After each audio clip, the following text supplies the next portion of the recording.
Como eu gostaria de ir aí nessa cabana. Eu nunca fui nessa cabana. Eu ainda quero ir logo nessa cabana. Vale a pena. Olhar por essa janela da cozinha.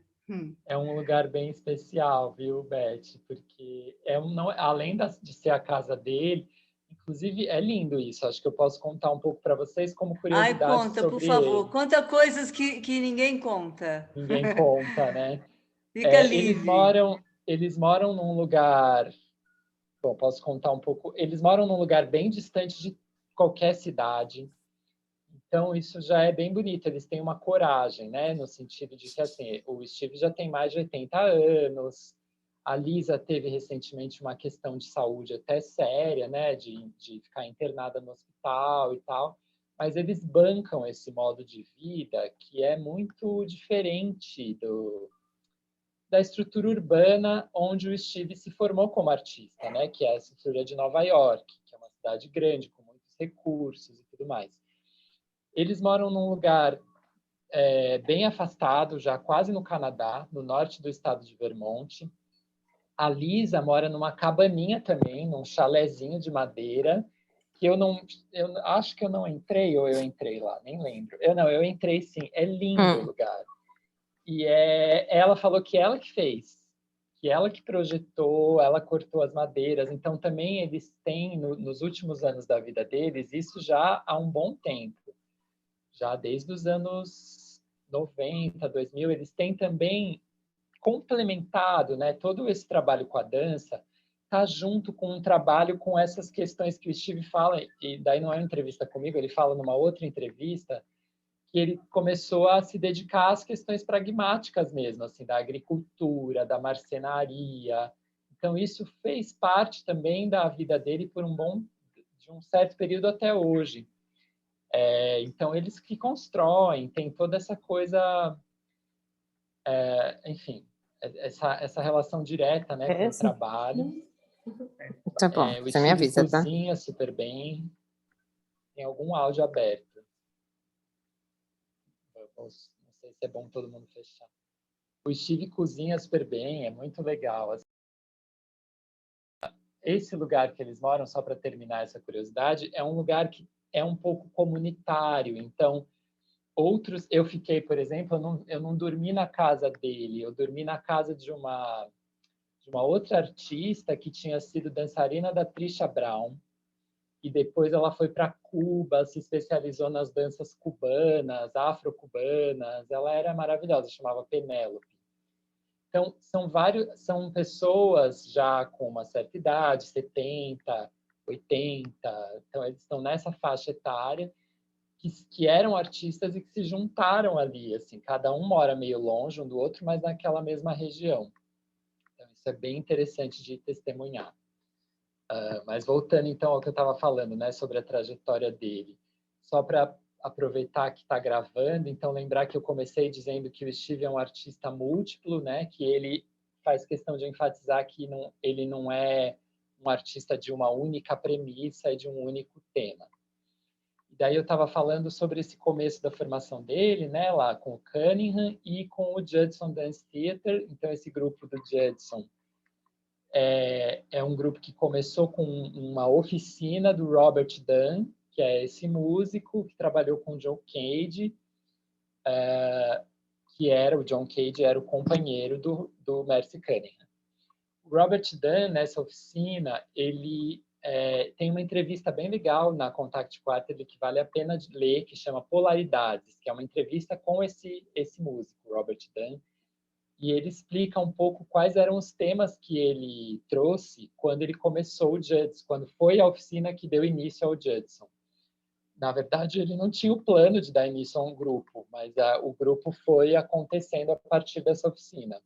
E eles tinham uma estrutura, inclusive, de oficina e depois reunir material performático e organizar as apresentações. Acontecia nesse espaço cedido, né, por essa igreja, por isso que é Judson Church, porque era um espaço que a igreja cedeu, uma igreja lá em Nova York. E esse músico, nessa oficina inicial, ele trabalhou muito material que vem do Laban, que é uma coisa que muitas vezes a gente não imagina, né? Então, tem uma influência do Laban nesse começo da formação do Steve, que se dá pela ideia das polaridades. O Robert Dunn estava interessado no fato de que nós percebemos as coisas pelo contraste. A gente percebe que uma coisa é clara em contraste ao escuro. A gente não tem percepções absolutas, a gente tem percepções relativas. Então, ele trabalhou muito a questão das polaridades nesse workshop. E o relato que o Steve faz dessa oficina é um relato assim de que ele deixou o espaço muito aberto para a investigação. Isso era uma coisa não tão comum na época, né? Então, ele mais fazia perguntas do que dava respostas, ele não dava muito um material de movimento, ele ficava fazendo perguntas que instigavam eles a investigar. Isso abriu o caminho para o Judson acontecer, esse jeito do Robert de instigar a investigação. E daí eles todos foram muito estimulados, assim. Então, por isso que de uma oficina isso se transformou num grupo que durou 2 anos, né? Um coletivo por onde passaram vários artistas, né? Meio que quase que como um estúdio Nova Dança, assim, um centro de encontro. Era isso que era o Judson, né? Então, esse foi o começo da obra do Steve. E daí, então, a primeira fase, né? Eu estava falando que eu divido a obra dele em 3 fases. A primeira fase eu situo nesse começo, em torno do Judson, depois passando pelo Grand Union, né, que é um outro coletivo que também tem um espírito parecido com o Judson, mas que é posterior. O Grand Union começou com um projeto da Yvonne Rainer e durou mais anos, eu tenho que ver, eu não lembro as datas de cor, mas foi mais longo do que o Judson, acho que durou uns 4, 5 anos. Depois a gente confere esses dados numéricos. Mas, enfim, passando então por esses 2 coletivos, deixa eu ver se tem e pelas performances solo em torno de algumas questões que a gente vai delimitar melhor agora. Então, a primeira fase dele é essa fase das performances em torno do Judson, do Grand Union e das experimentações. É um momento de muita experimentação em relação aos limites do teatro, a forma cênica, ao que é performance e ao tema da percepção. Esse momento muito focado nisso. Depois, a segunda fase da obra dele, eu diria que está em torno do surgimento e do desenvolvimento do contato e improvisação.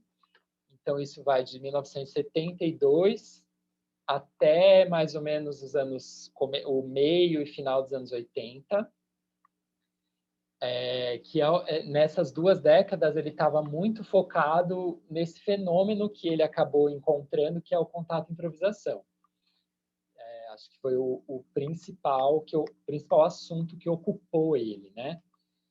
E depois dos anos 80 até ele parar de dançar, a gente tem uma terceira fase, que é o momento de performances solo, muito mais abertas, mais longas, ou performances em duo com a Lisa Nelson, principalmente, focadas mais na improvisação num sentido mais amplo e não só no sentido do contato improvisação, né, mas no sentido mais geral, diferentes daquelas primeiras performances lá dos anos 60, mais abertas, com muito mais variabilidade de objetivo. E também esse final foi o momento em que ele estruturou o material para a coluna, que é um conjunto de materiais, né, de maneiras de trabalhar a movimentação da coluna e, no fundo, a percepção. Depois a gente vai falar mais do material para a coluna. Então, só para introduzir, eu entendo que tem 3 fases o trabalho dele. Daí, vamos lá. Essa primeira fase, só vou dizer o nome, só vou falar um pouquinho de algumas performances, só para vocês verem o quanto que é rico, né, o universo do Steve, mas não é que precise, que eu acho que tem que memorizar, assim, é só para a gente perceber a complexidade. Uma das primeiras performances dele, dessa primeira fase, ainda quando ele dançava com Cunningham, chama Proxy. Proxy significa uma pessoa que tem uma procuração, como se fosse um substituto. eu nem sabia o significado dessa palavra, ele que me explicou. Ele falou, você sabe o que é um proxy? Eu falei, não. E é isso, é uma pessoa, por exemplo, que ele deu o exemplo assim, se tem um casal que quer casar, mas o marido foi para a guerra. Então, ele deixa um substituto que pode assinar o papel do casamento, então, que faz as vezes de marido, para quando o marido voltar, o casamento já está oficializado. Então, o proxy é uma espécie de substituto. Então, você vê que a primeira performance, ela já traz no título algumas questões, né, sobre o papel, por exemplo, do dançarino. Porque eu fiquei conversando isso com ele. O dançarino, de certa forma, é uma espécie de proxy para o coreógrafo, né? Ele é um substituto para o pensamento do coreógrafo. E isso era uma questão muito forte para o Steve, né? A tradição que ele vinha era essa tradição bastante hierárquica, né? Que você tem a figura do coreógrafo e os bailarinos são os corpos que são o instrumento das ideias do coreógrafo. Então, de certa forma, essa primeira performance no título está trazendo essa questão e várias outras questões, né, sobre representação, que é um grande tema para as artes cênicas nessa época e até hoje. Né? O ator é um substituto do personagem, o dançarino é um proxy para uma história. Então, essa palavra é interessante para a gente pensar como sendo a primeira performance dele. Segundo, ele me explicou um pouco, eu li um pouco dessa performance, mas eu não sei todo o conteúdo dela. Muita coisa a gente não tem informação completa e não tem vídeos dessa. Aliás, eu acho que quase de nenhuma performance dos anos 60 tem o vídeo da performance original. Que a gente tem algumas delas remontadas, né? Então teve remontagens posteriores, mas não tem o vídeo da original. Então, nessa, ele fazia umas partituras de movimento a partir de fotografias. Então, ele escolheu fotografias de esportes, de movimentações que existem no esporte, tal como você pegou de revistas, assim, e criou coreografias a partir disso. E também tinha várias ações. Isso é o que a Sally Baines, né, que é a historiadora da dança pós-moderna, que é a grande referência, né, para a história da dança pós-moderna, é o que ela explica dessa performance proxy. Ele fala que o foco dele, o interesse dele nessa performance era a lentidão. Era colocar ações muito simples, de uma maneira lenta, e de uma forma que assim o público talvez vem para o teatro esperando que aconteçam várias coisas, e ele frustra essa expectativa e coloca uma coisa muito simples. Então, eram movimentos de pessoas cruzando o palco, se agrupando, se desagrupando. Era uma performance muito simples, simplificava mesmo o movimento. Ele fala que o trabalho dele nessa época, às vezes, era frustrante para ele, porque o público achava chato, nem todo mundo gostava, tinha uma coisa assim, mas que para ele não era chato, era instigante e que foi muito importante ele insistir nesse tipo de performance. Na verdade, vendo assim, vocês vão ver, eu vou descrever as outras, dá para ver que era muito, algumas talvez fossem consideradas chatas, mas era um trabalho muito diverso. Ele estava interessado em muitas coisas.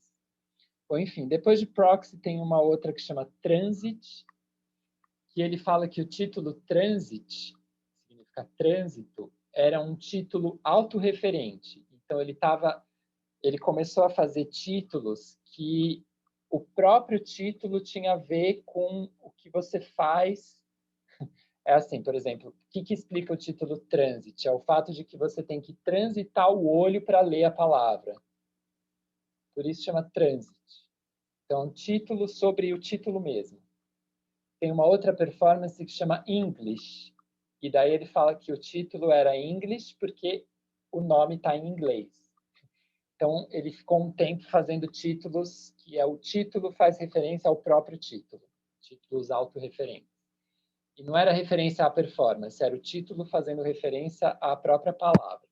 Então, essa Transit, ele fazia uma comparação entre 3 tipos de movimento, que era dança clássica, Então, os bailarinos dançavam balé. Aliás, isso também é uma curiosidade interessante. O Steve tem uma relação forte com o balé. Ele tem um interesse sobre o balé. Ele é instigado pelo balé. Ele fala muito nas conferências mais recentes dele, por exemplo, que o balé é um vocabulário que nenhuma outra dança tem, que é baseado na extensão, né? no tentar alcançar o mais longe possível, em hiperestender, em criar muito espaço no corpo. Isso interessa muito ele, essa questão da expansão que o balé traz. E várias performances dos anos 60, ele está questionando isso, ele está interessado nisso. Então, ele faz, por exemplo, tem uma performance que chama, deixa eu ver, depois eu acho o nome dela, mas que é a Beautiful Lecture, que ele relaciona um vídeo de balé clássico do Lago dos Cisnes com um vídeo de pornografia. Porque tem um dos interesses dele é que ele acha que esse movimento do balé clássico, esse tipo de expansão, talvez tenha a ver com uma coisa do orgasmo e o tipo de tônus do sexo.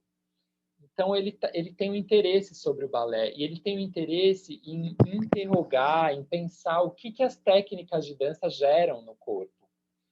Isso é uma coisa que ele estava inquieto em relação a isso. O que é esse corpo treinado pelas técnicas de dança? O que é um corpo? O que sobra de um corpo? O que estaria fora daquilo que a técnica gera? Então, por isso, às vezes, ele faz essas performances, por exemplo, que são só uma caminhada. Tem uma busca por tentar encontrar o que é independente daquilo que a técnica de dança produz.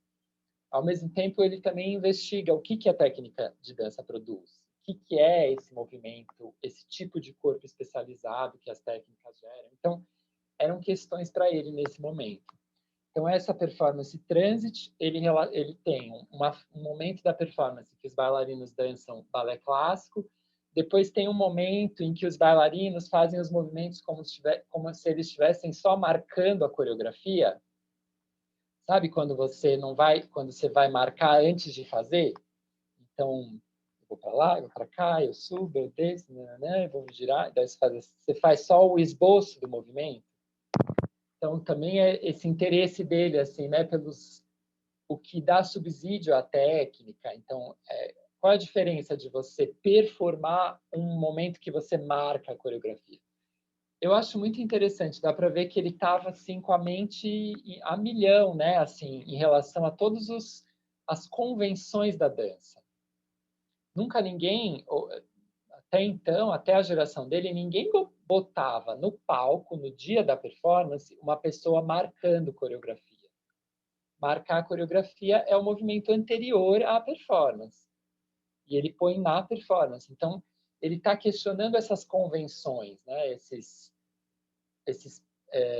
etapas, o que é o processo, o que é o produto. Então, ele bota o processo no lugar do produto. Tudo isso são questões que estão presentes nas performances dos anos 60. A terceira parte dessa performance Transit era uma pessoa correndo em câmera lenta. Então, daí já é um movimento cotidiano, só que transformado na velocidade. Depois, daí tem essa performance English, que é de 63, que também traz muito a caminhada e outras ações cotidianas.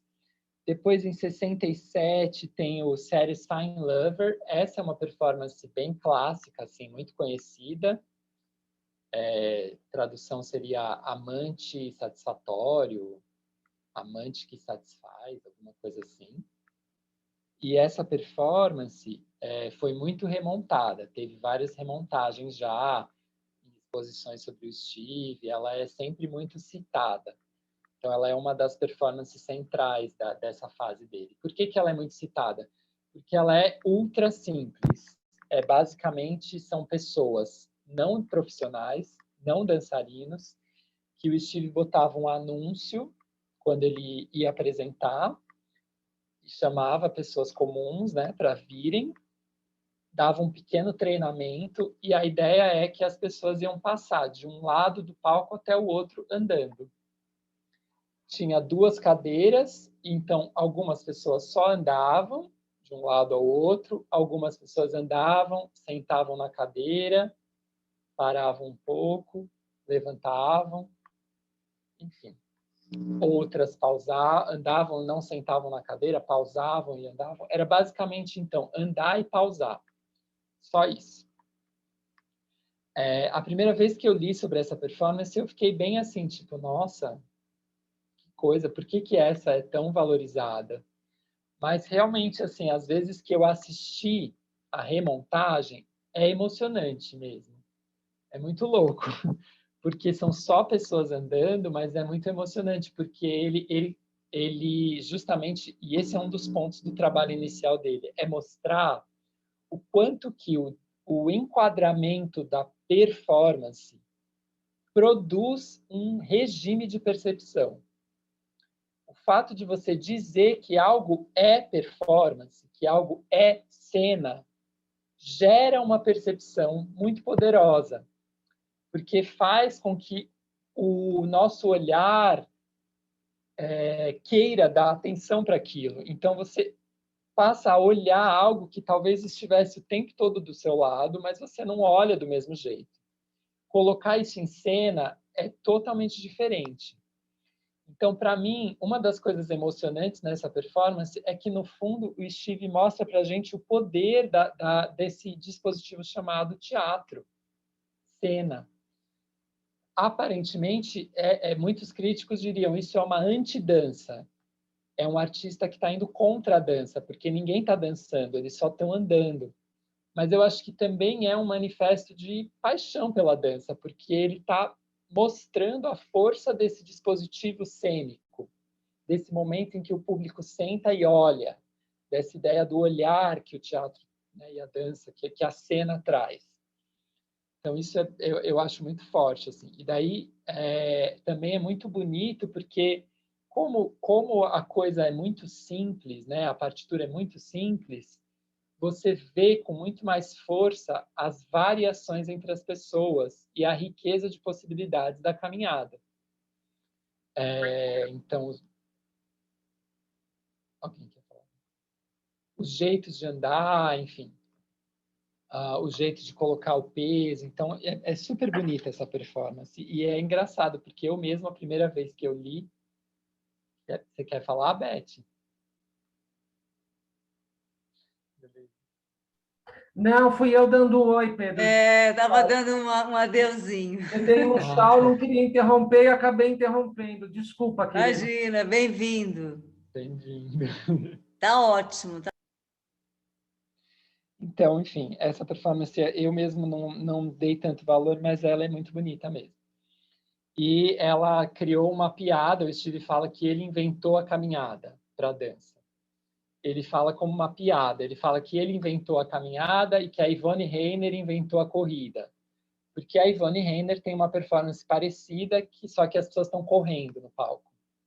Na série Sign Lover, elas estão andando, e na da Yvonne Rainer, elas estão correndo. Então, ele brinca que ele inventou o caminhar e ela inventou a corrida. Depois, enfim, tem uma outra performance que é bem forte, que eu gosto muito e que a gente pode discutir mais, que é Intravenous Lecture, que tradução seria uma palestra intravenosa, que é uma performance que ele criou quando ele quis fazer a série Sign Lover num lugar, numa universidade, e ele quis fazer só com pessoas ruivas, nuas. Então, ele recrutou só pessoas ruivas para fazerem sem roupa. Então, você vê como já não é... O Steve tem humor, tem outras... Né? Não é só a questão da caminhada, também tem essa coisa da imagem interessante, da imagem não tão cotidiana assim, porque não seria cotidiano você ver só pessoas ruivas peladas andando. E daí foi censurado, a censura lá da época não deixou por causa da nudez. E daí ele inventou a Intravenous Lecture, que foi assim, em substituição dessa performance que foi censurada, ele foi até o palco, pediu para um enfermeiro ficar colocando soro na veia dele. Então, chegou um enfermeiro com aquele aparato de soro, né, que pendura o soro, colocou lá o catéter na veia dele. Então, às vezes, o sangue passava um pouquinho para o plástico. Então, é uma coisa forte de ver. E com esse procedimento, enquanto a pessoa fazia isso, o Steve calmamente conversava com a plateia sobre a censura, sobre as experiências dele com a censura.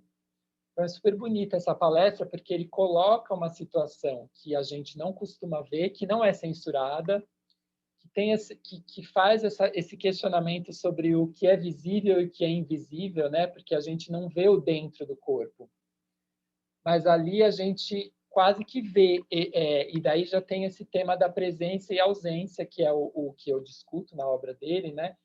Porque torna presente o dentro do corpo, que é um dos objetivos do Steve, por exemplo, com o material para coluna.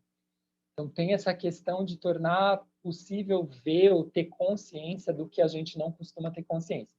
Nessa performance, então, isso está colocado já, porque tem essa questão do dentro do corpo sendo tensionado, né, sendo provocado pelo procedimento ali do intravenoso, do soro intravenoso. E ele está falando da censura, que é também um dispositivo cultural que determina o que pode ou não ser visto, o que pode ou não ser mostrado.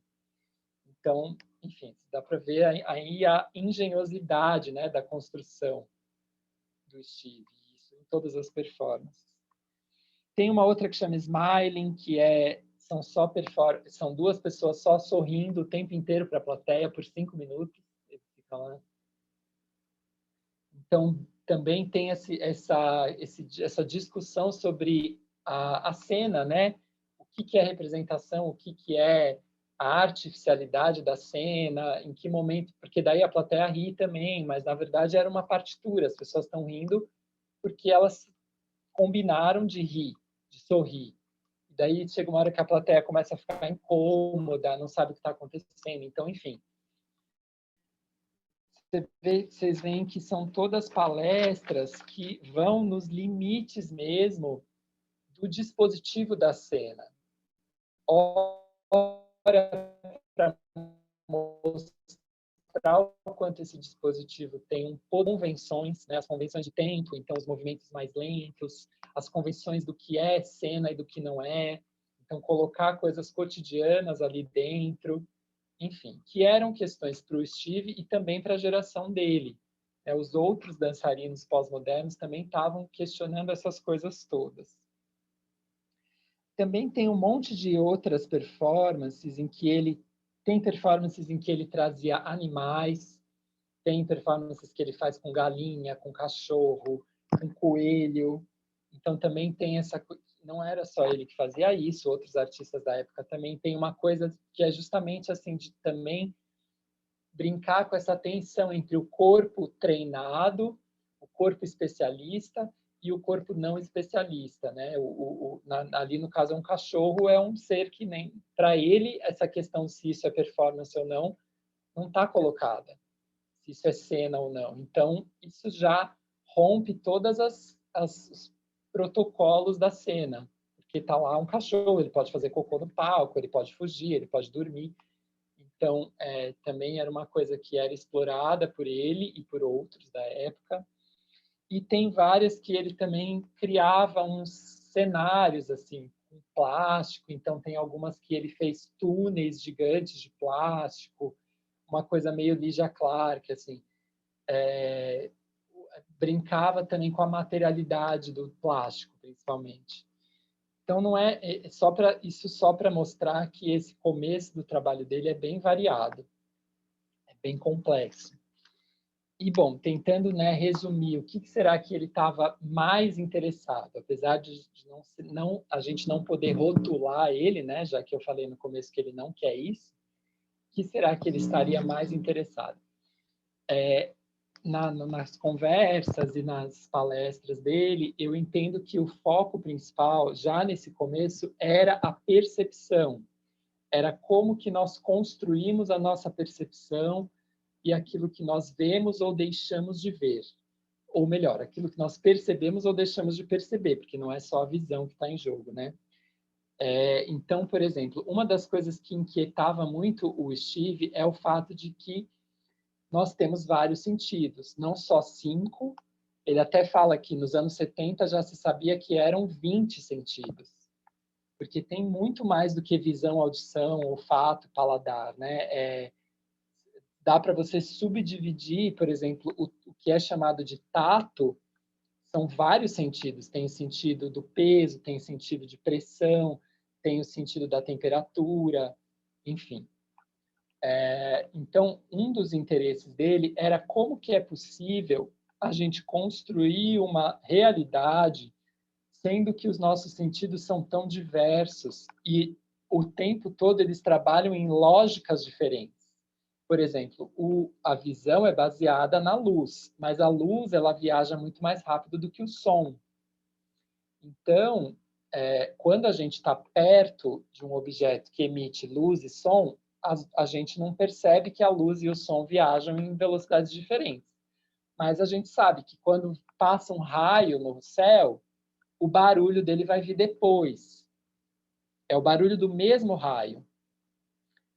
Isso significa que a nossa percepção ela é cheia de armadilhas. Não é tão simples assim juntar tudo numa imagem só, num percepto, né? É muito complexa a nossa percepção. Então, essa questão, que é uma questão psicológica, uma questão que já foi... O início da psicologia é o estudo disso, justamente. Como que se dá a percepção, né? Os primeiros laboratórios de psicologia, no século XIX, eram laboratórios de psicologia da percepção. Como que você junta imagem e som, quais são os limites do que é visível, do que é audível. Essas eram as perguntas mesmo que já no século XIX eram feitas. E isso interessava muito o Steve. Ele estava muito interessado, e também uma questão que inquieta muito ele é que a descrição científica da realidade muitas vezes não condiz com a nossa percepção, né? Então, a gente, por exemplo, não consegue perceber que a Terra é redonda. A gente vê a Terra como um grande espaço, a gente não vê uma bola. Mas a ciência consegue ir construindo vários fatos, né, percebendo por várias fontes que constroem a verdade, a conclusão de que a Terra é redonda. Mas a nossa vivência não é essa. Então, também era um tema para ele, esse, às vezes, descompasso entre a verdade, vamos dizer assim, factual, e o que nós percebemos. E, nesse sentido, assim, isso é muito instigante, assim, afinal de contas, até que ponto a gente consegue perceber o mundo? Até que ponto a gente não está o tempo todo mergulhado em ilusões perceptivas, né, o que isso é uma pergunta que é dele e de vários teóricos, né? O que é a percepção, no final das contas? Já que tanta coisa escapa à nossa percepção, já que a humanidade demorou milênios para concluir que a Terra é redonda.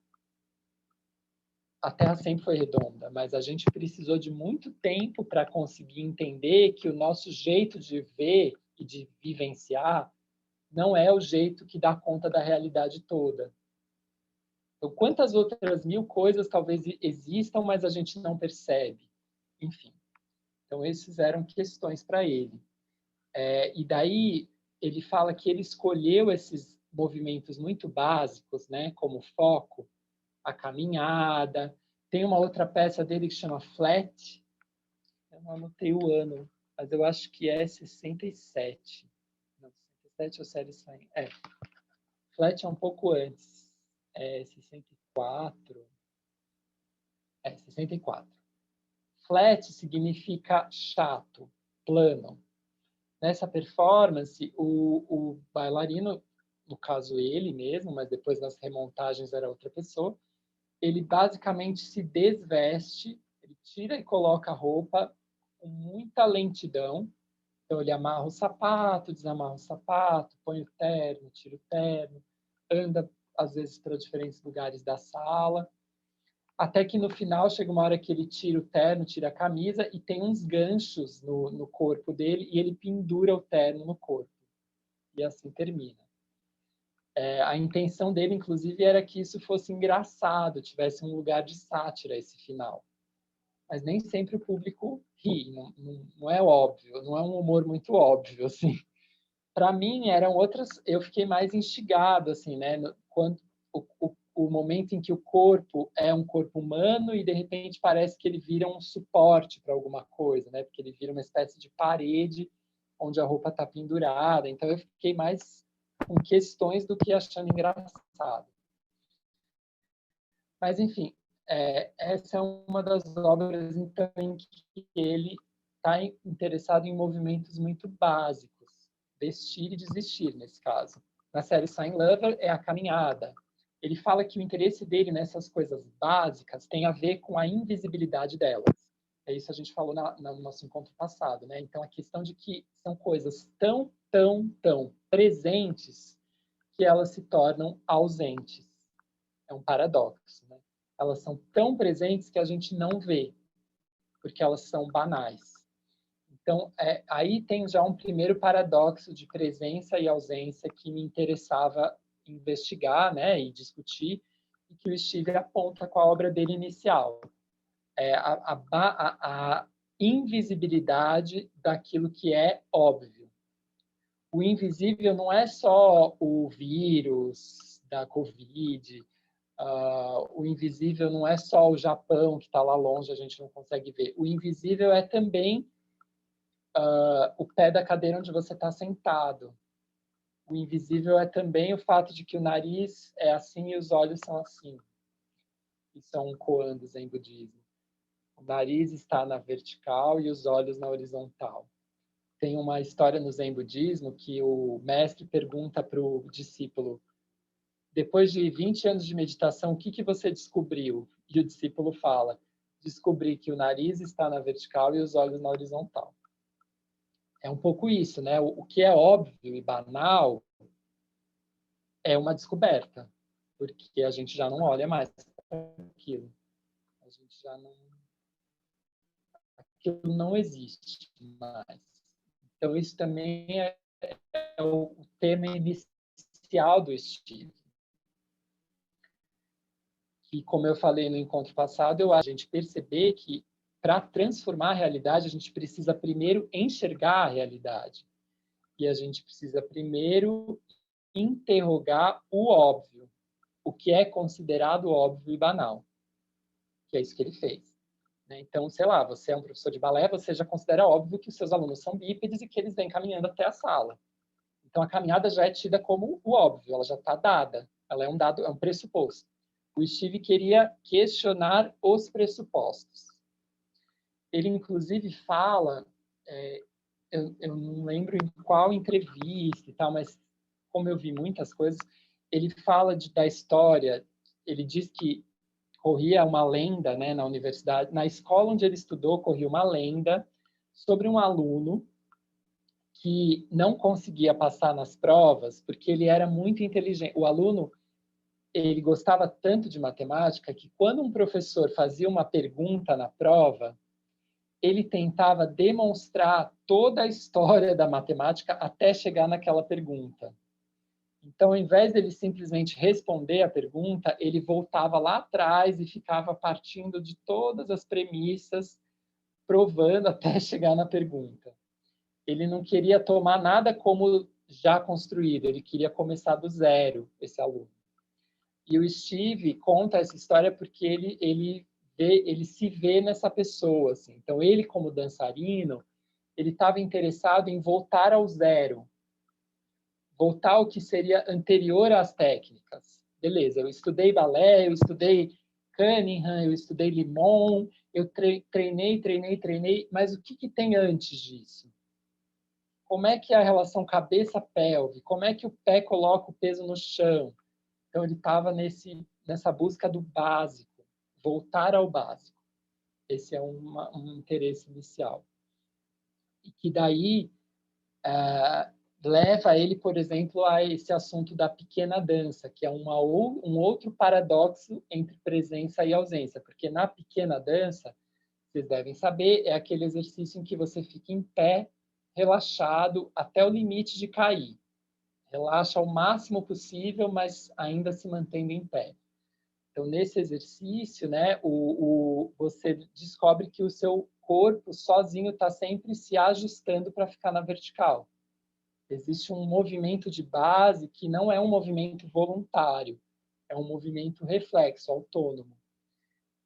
Então, enfim, o interesse ali na pequena dança era justamente esse invisível que está presente, está sempre ali, mas a gente não tem dispositivos para perceber. Então, ele construiu um dispositivo que nos permite perceber esse invisível, que é um invisível que não é um duende, não é um anjo, não é uma coisa, o invisível físico mesmo, é parte da nossa fisicalidade, mas que a gente não percebe. Então, você vê que esse interesse percorre a obra dele. Então, esse é um primeiro aspecto da obra do Steve, é essa questão da presença e da ausência do que a gente pode ou não perceber. Tem coisas que existem, mas são ausentes para a nossa percepção, e o artista pode criar dispositivos para dar presença a essas coisas, tendo em vista que ele concebe que elas podem existir e que a gente não está percebendo. Então, ele concebe a presença de uma ausência, vamos dizer assim. Daí, bom, já estamos aqui, são 6 horas. Tem outros aspectos que eu discuto, né, da obra dele. Um dos aspectos é a questão: qual a relação do Steve Paxton com o Larribot? Não sei. Não vou saber responder, Marina. Talvez a Beth saiba mais. Nunca perguntei para ele. Eu não sei a relação dele com vários artistas. Assim. Ela fez também uma coreografia que é toda de marcação de movimento, né? Que ela só faz com a mão os movimentos. E ela tem também uma coreografia que ela se despe infinitamente com várias camadas de roupa. E certamente foi depois do Steve Paxton. Eu não conheço muito nem ele nem ela para responder a pergunta. Mas eu acho que deve ter alguma inspiração, alguma referência, mas eu não sei. Essas coisas que ele fez, depois eu vejo em muitos trabalhos da década de 80 em diante. Assim. Aliás, essas coisas que eles fizeram, né, elas vão ser revisitadas muito. Então, e talvez ampliadas, né? Então, talvez ela já estivesse respondendo a coisas que ele estava fazendo. Isso é uma questão para a história da dança, né? Como a gente não produz, por exemplo, pinturas, né? Como seria nas artes visuais, muita coisa fica, a gente nem sabe que aquele tema foi levantado por um artista, né? E daí aquele tema volta na obra de um outro artista e a gente não sabe se isso já tinha sido levantado, onde, como. E pode ser que em várias épocas isso foi levantado. Alguém lá no Vietnã também estava falando disso, né? Assim, a gente também nem tem como abarcar a quantidade de possibilidades de histórias da dança, né? Que levantam aqueles mesmos temas ou colocam aquela questão de um mesmo jeito. Então, essas ressonâncias são uma questão para a história da dança em geral, assim, né? Eu vejo isso que você está falando de Steve, eu vejo também no Jerome Bell, eu vejo também, sei lá onde. Será que ele se inspirou? Será que ele só fez também? Será que ele pensou e nem sabia que o Steve já fazia? Não sabemos, né? Muitas vezes não tem nem como responder isso. Várias dessas obras do Steve não são muito conhecidas, então talvez a Larribot nem soubesse, ou talvez ela soubesse. Não dá, eu não sei dizer, mas são muitos os artistas que vão ter ressonâncias, né, com essas coisas que ele faz. Enfim, uma outra questão que eu acho importante, só já indo meio para o final da minha fala, para a gente ter um tempo de conversar, a gente vai até 6h30, não é isso, Beth? Uma outra questão é que o trabalho do Steve, eu acho que faz questionar, permite o questionamento do tema da ação e da decisão. Então, até mais, Marina. Valeu. Então, assim, por exemplo, com a pequena dança, o Steve traz essa discussão sobre a possibilidade de nomear como dança um movimento que não é você que está fazendo voluntariamente. Isso já estava presente na obra do Cunningham. Eu falei isso para vocês no encontro passado. O Cunningham, ele é conhecido historicamente porque ele introduziu, junto com o John Cage, os procedimentos de composição ao acaso.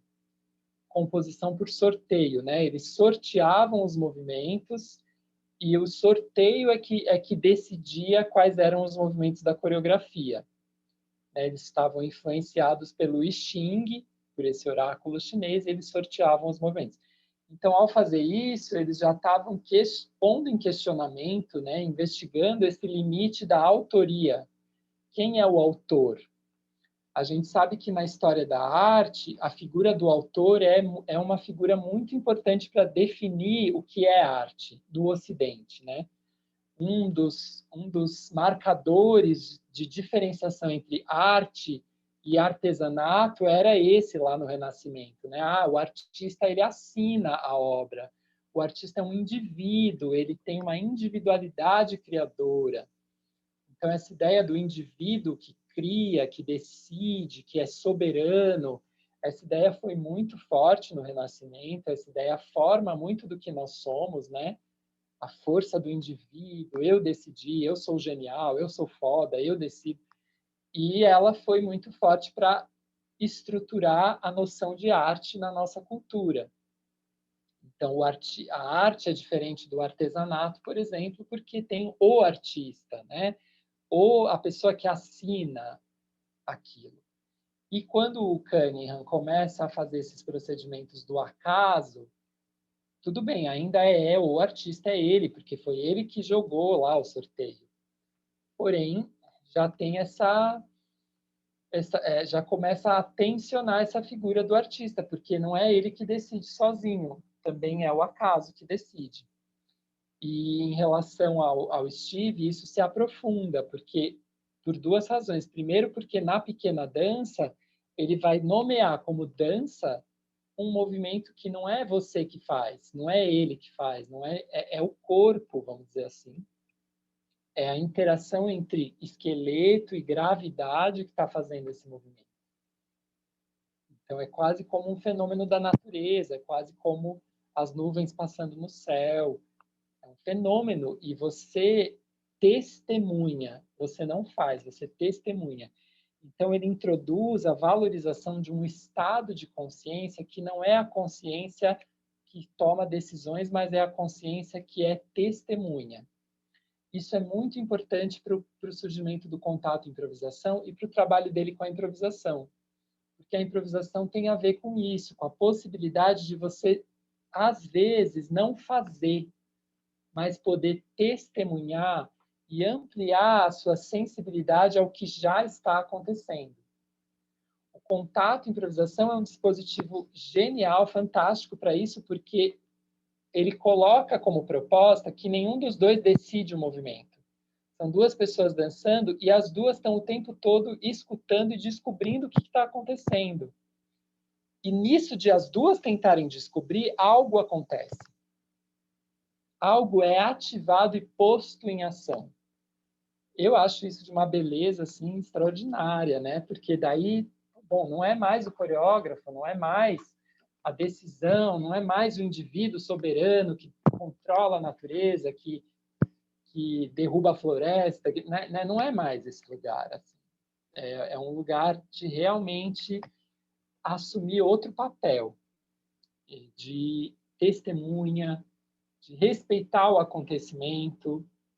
Por isso essa frase famosa, que acho que é da Kate Duck, né, de que a improvisação é o funeral dos desejos. Não sei se é o funeral dos desejos, mas que ela realmente coloca a gente num lugar menos voluntarioso. Talvez seja o funeral da vontade. Tem desejo, mas não tem tanto a vontade nesse lugar, né, ocidental. Eu tenho que ir, fazer e decidir. Isso é uma coisa muito forte, então, que o trabalho do Steve nos coloca. Um outro aspecto é a questão do tempo. Eu acho que é legal de falar disso, porque no caso dos trabalhos da terceira fase, né, que são improvisações solo, os mais famosos, né, o trabalho mais famoso dessa última fase do Steve é chama Variações Goldberg. Esse trabalho é muito bonito, né? Enfim, vocês com certeza vão assistir ou já devem ter assistido vídeos. É um trabalho que o Steve começou a pensar sobre isso nos anos 60, mas ele só se sentiu, olha que bacana isso, ele só se sentiu pronto para apresentar nos anos 80, mais de 20 anos depois. Ele demorou 20 anos para se sentir pronto para fazer aquilo. E era um trabalho que, segundo ele, o interesse era modificar o objetivo cada noite. Então, ele estava tentando radicalizar a improvisação. Ao mesmo tempo, ele tinha uma base musical, que é essa gravação, né, do pianista Glenn Gould tocando uma música do Bach, do Johann Sebastian Bach, que são as variações Goldberg. Então, é uma gravação em piano, desse trabalho super intricado, né, bem matemático do Bach. A música do Bach ela é muito interessante porque ela vai fazendo variações em cima de um tema, de uma frase, e ela vai explorando. Isso tem tudo a ver com a improvisação, né? O Bach, inclusive, era conhecido como um grande improvisador, porque tem a ver com você estabelecer um limite, entender o seu limite, que é um pouco a relação do dançarino com o chão, por exemplo. Sempre vai ter o chão. Alguma coisa te dá um ponto de partida. Estabelecer um limite e, a partir desse limite, você fazer desdobramentos, e você vai vendo que não tem fim os possíveis desdobramentos. Essa música faz muito isso. O Bach é muito conhecido, muito valorizado, porque ele consegue tirar material a partir de uma base muito única. Ele tira e nunca tem fim. Então, não é à toa que o Steve escolheu essa música para improvisar, para estudar com o corpo dele, né? Porque, no fundo, o interesse dele era esse, era estudar com o corpo. E estudar sempre, assim, tentando que a cada noite ele fizesse uma coisa totalmente diferente, que ele não se repetisse. Então, ele estava tentando realmente improvisar, nesse sentido ideal, quase, né, da palavra.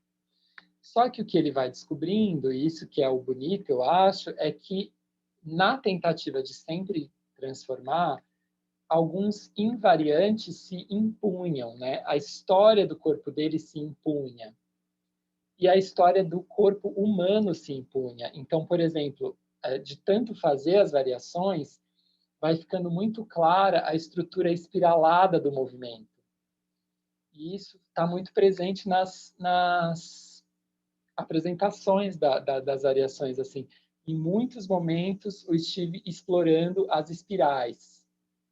O movimento contralateral, né? A relação do braço direito, perna esquerda, as torções, que é uma coisa que ele fala muito no material para coluna. A forma da espiral como sendo a estrutura básica da caminhada. Então, o que eu acho bonito desse trabalho é que, assim, na busca, é mais um paradoxo. Na busca pela sempre transformação, você deixa mais evidente aquilo que é, entre aspas, invariante, estrutural. Por exemplo, a espiral. Então, nesse caso, é um trabalho que eu acho que tem a beleza desse paradoxo, assim, porque o tempo todo ele está tentando desdobrar, mas isso deixa mais claras as formas básicas que estão estruturando o corpo dele e a percepção dele. A relação escápula-dedo mínimo, a espiral, o trabalho com a coluna, enfim.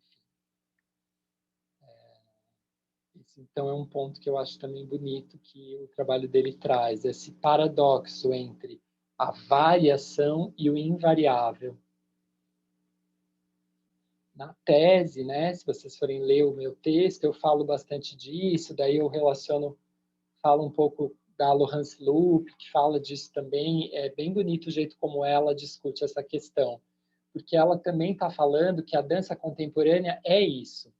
A dança contemporânea é esse movimento de cada artista revisitar e reinventar como se fosse do zero os mesmos temas, ou alguns temas que já foram inventados.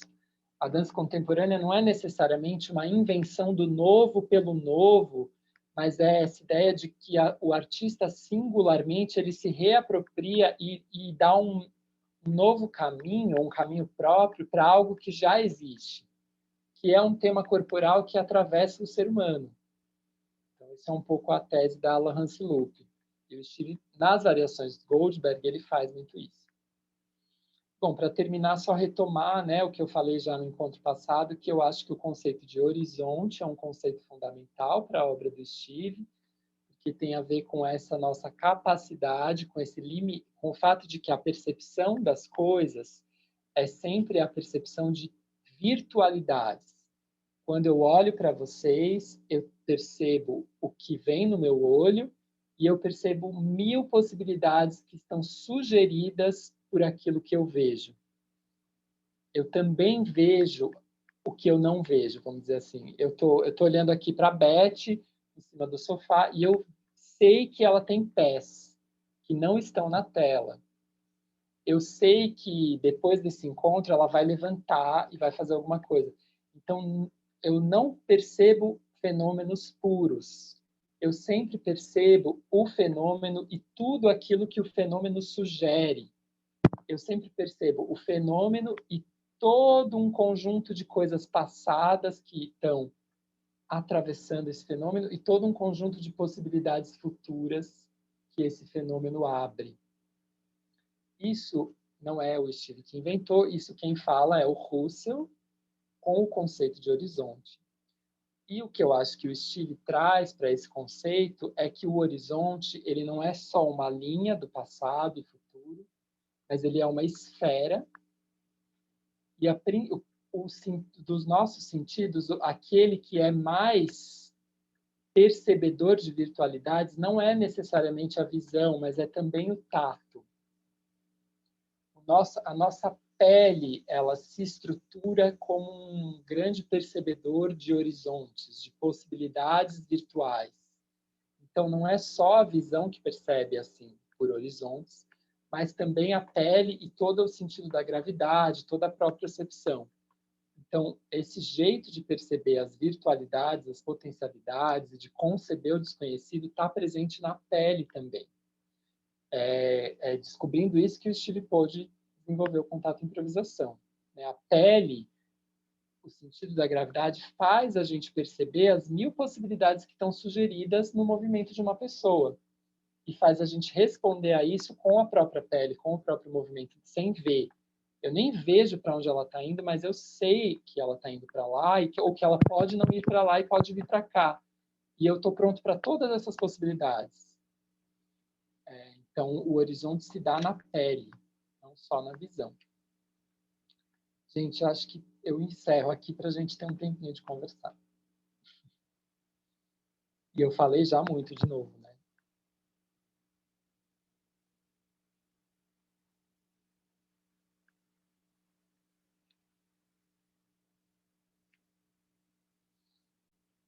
Quem quiser comentar, perguntar, fiquem à vontade.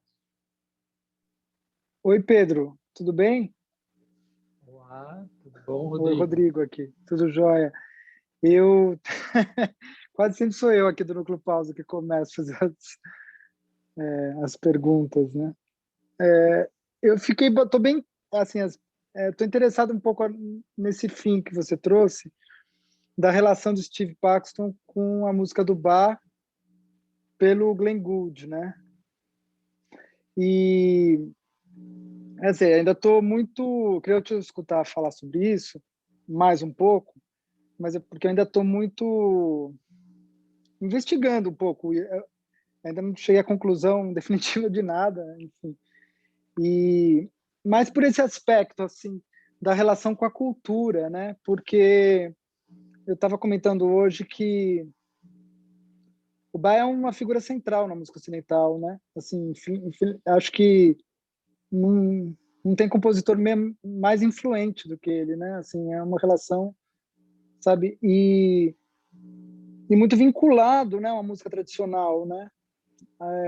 A sua própria tradição, né? Tanto como na igreja luterana, né? Ou mesmo na composição da época, assim, tradição de dança francesa ou música italiana, né? E o Glenn Gould, ele entra como um grande intérprete, muito próprio, muito particular, né, na sua maneira de interpretar, mas também muito científico, muito reflexivo, né? E aí, nesse sentido, eu não consegui ver muitos polos.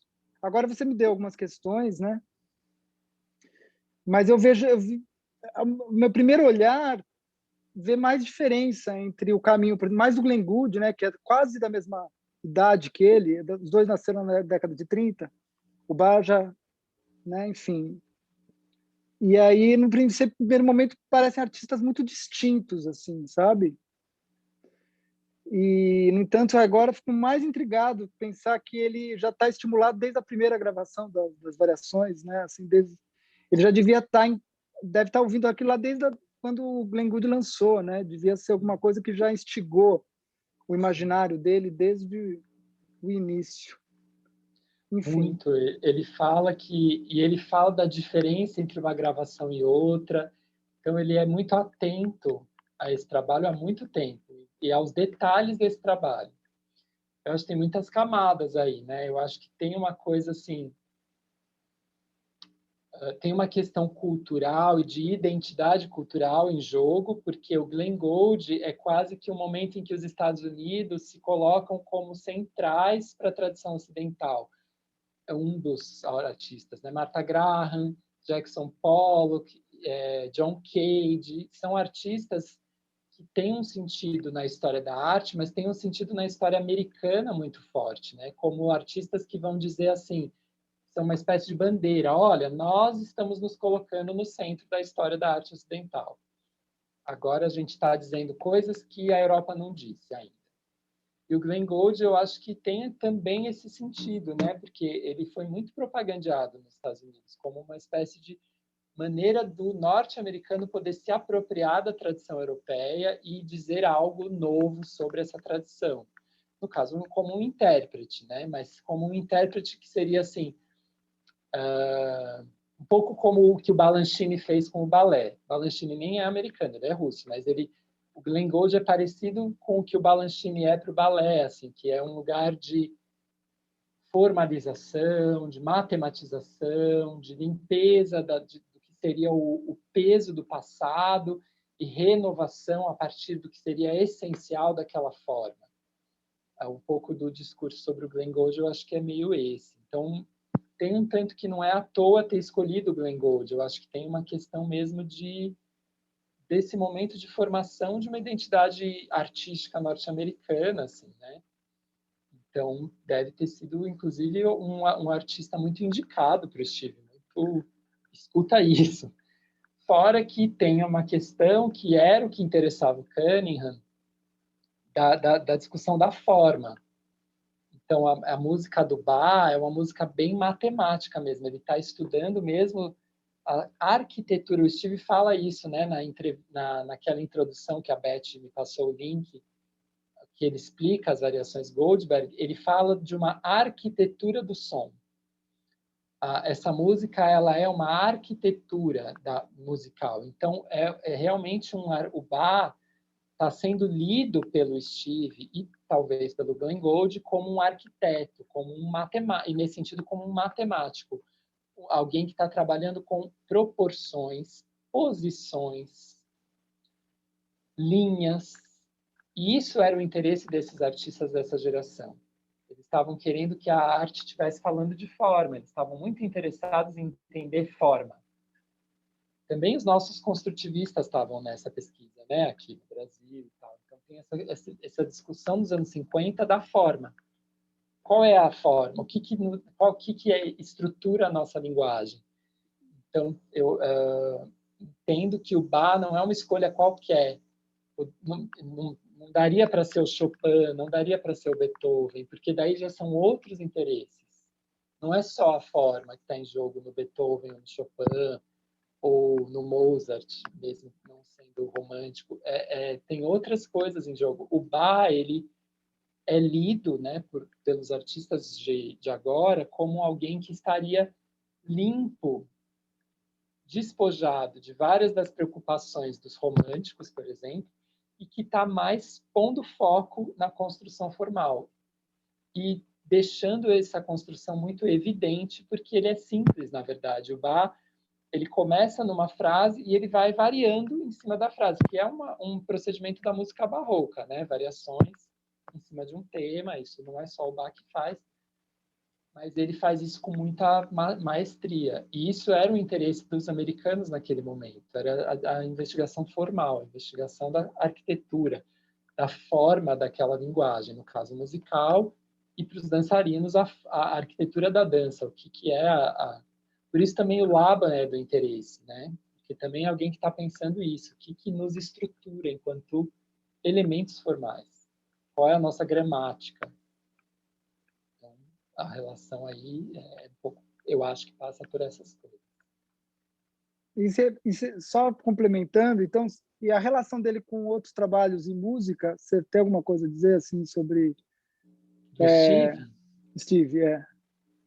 Se tem... Então, ele fez outras, ele fez improvisações com um percussionista que chama David Moss, que daí já era um outro foco, era uma discussão mesmo sobre improvisação em música e dança, porque o Moss improvisava percutindo e o Steve improvisava dançando.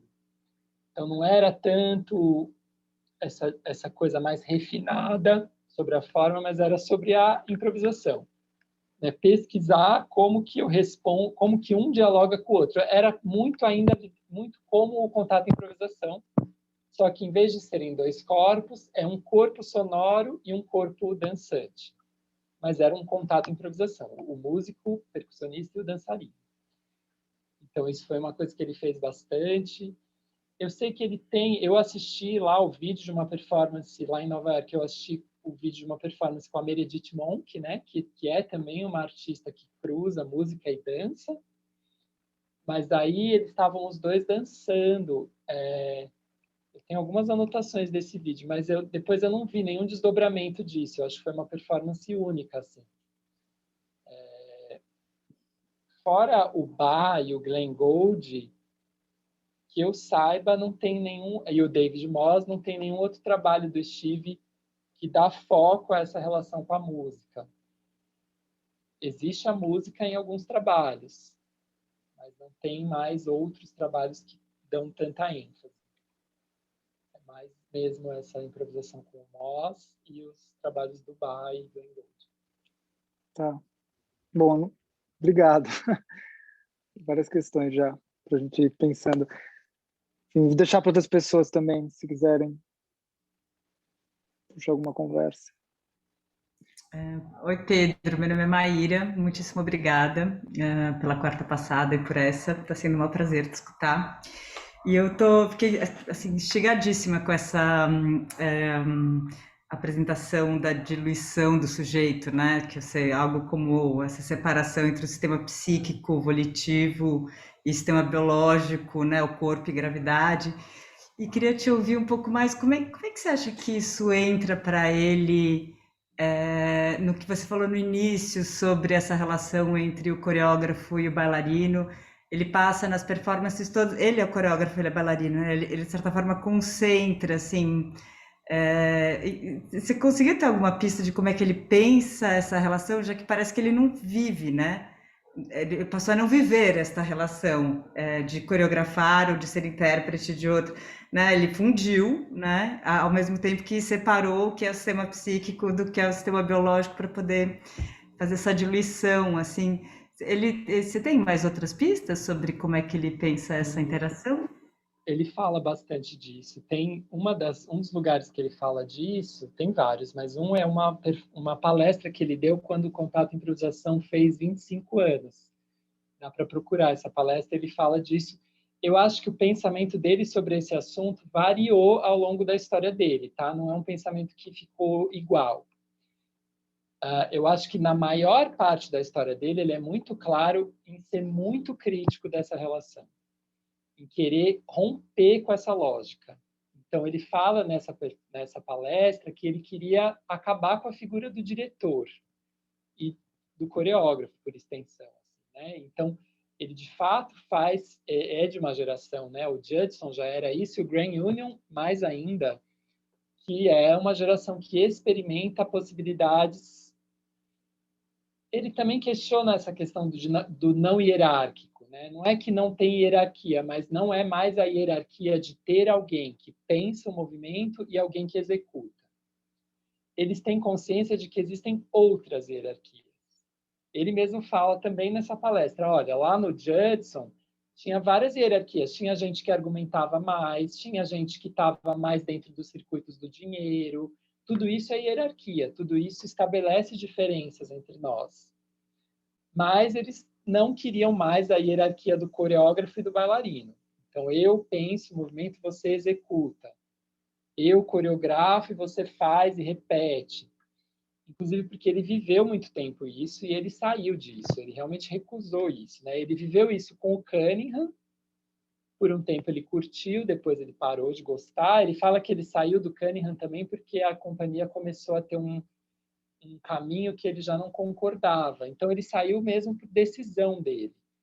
Ele não concordava com as questões comerciais, a companhia foi ficando muito grande, ela teve um diretor comercial que já não era mais o próprio Cunningham, já era um cara específico para pensar essas questões da venda do produto, e ele, nesse momento, quis sair.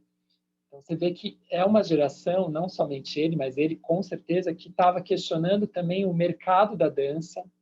Eles não queriam produzir produtos, eles não queriam ser vendáveis nesse momento, né, dos anos 70. Eles estavam questionando muito isso.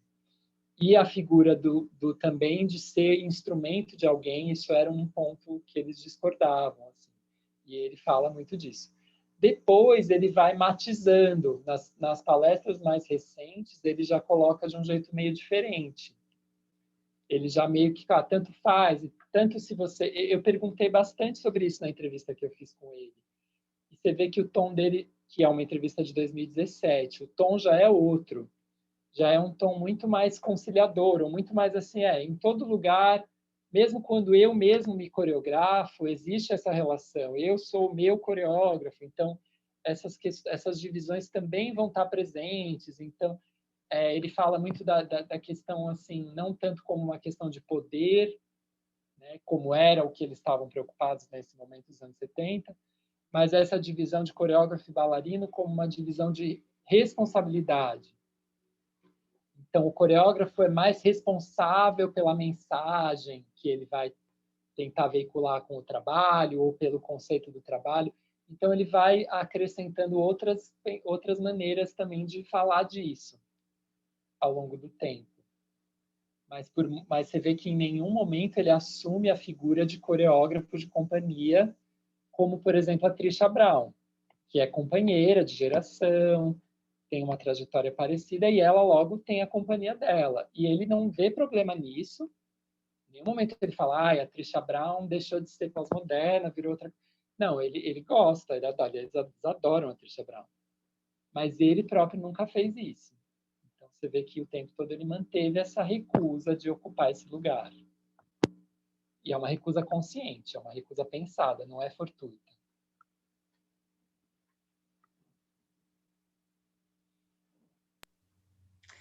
Oi, E o Pedro. Steve fez alguma pergunta para você interessante, que ele faz umas perguntas terríveis, né? O que ele te perguntou, assim? Olha, Beth, nenhuma me chamou muita atenção, não. Não?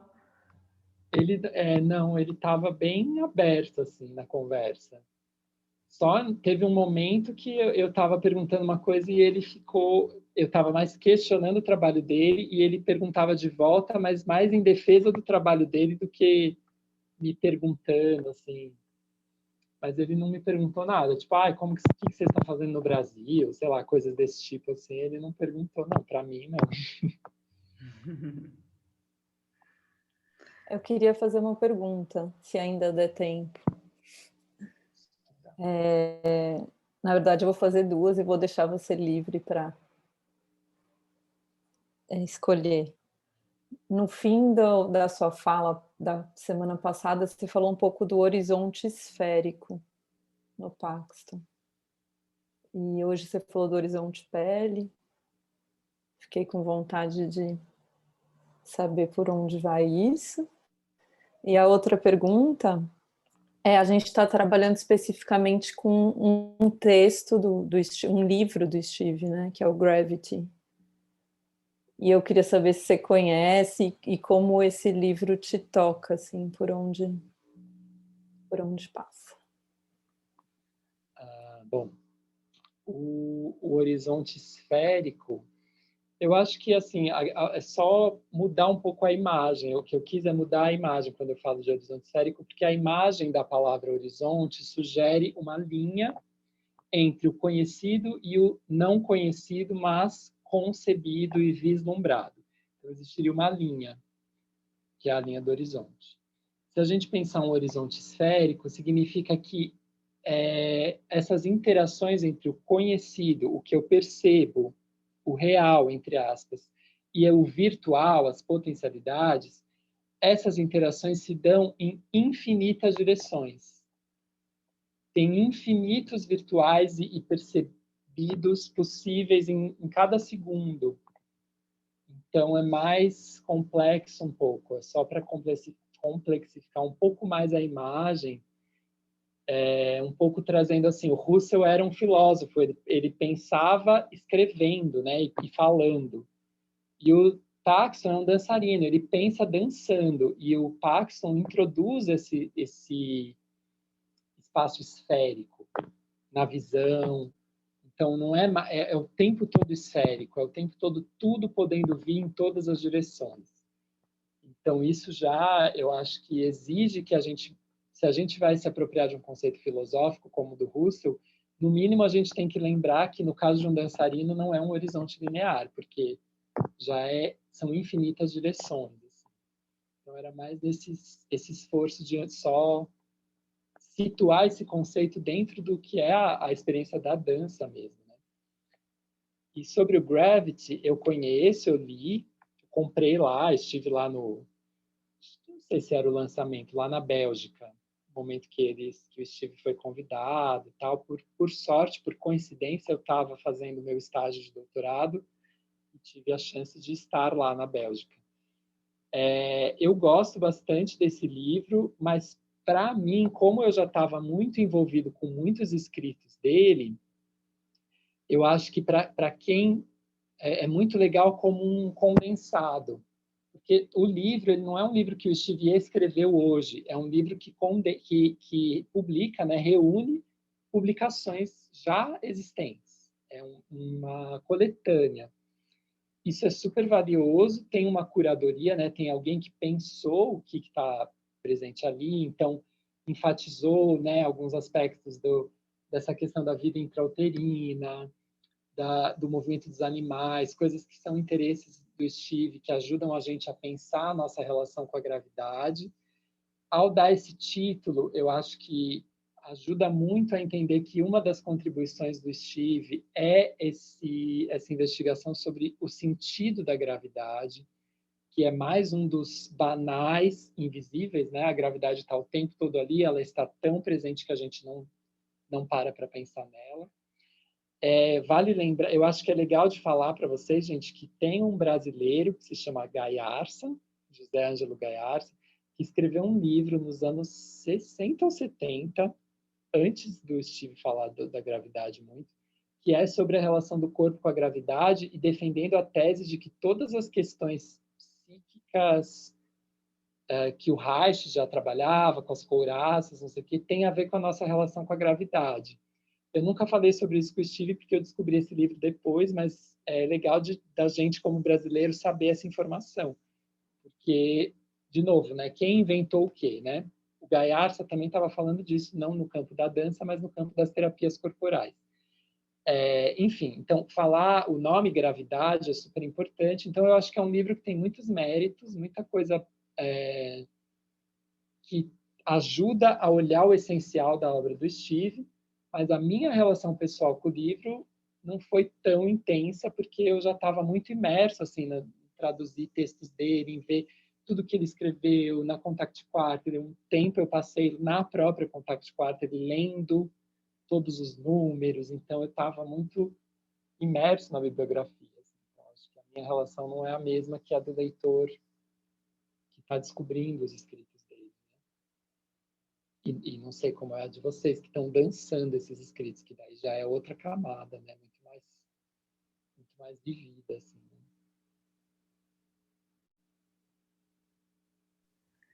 Acho que a gente tem que finalizar, né? Você tem compromisso e muitas questões para a gente pensar, sentir.